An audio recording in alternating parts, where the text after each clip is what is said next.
नमस्कार, संजना यादव अपने YouTube channel पे आप सबको स्वागत करती हूँ दोस्तों कि एक मैं बन्ना गीत लेके आ रही हूँ। अच्छा लगा लाइक सब्सक्राइब कमेंट करना दोस्तों कि कैसा मेरा बन्ना गीत लगा। कृष्ण और राधा दोनों प्यार करे हो नदिया के किनारे। कृष्ण और राधा दोनों प्यार करे हो नदिया के किनारे। कृष्ण और राधा दोनों प्यार करे हो नदिया के किनारे। शीश बना के वो मोरू सो है, शीश बने को वो मोरू सो है।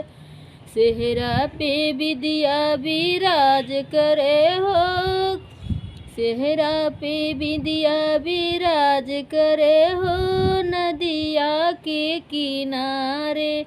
सेहरा पे विद्या विराज करे हो नदिया के किनारे। कृष्ण और राधा दोनों प्यार करे हो नदिया के किनारे। कृष्ण और राधा दोनों प्यार करे हो नदिया के किनारे। शीश बने की वो जुड़वा सो है, शीश बने की वो जुड़वा सो है। सेहरा पे विद्या टैया पे विद्या विराज करे हो नदिया के किनारे।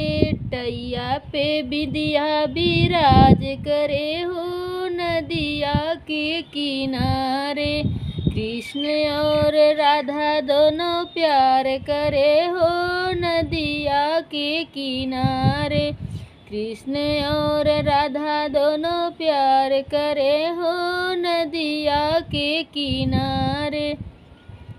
शीश बने के वो जुड़वा सो है, शीश बने के वो जुड़वा सो है। मोजवा पे विद्या विराज करे हो नदिया के किनारे। कृष्ण और राधा दोनों प्यार करे हो नदिया के किनारे। कृष्ण और राधा दोनों प्यार करे हो नदिया के किनारे। अच्छा लगता है सब्सक्राइब कमेंट करना।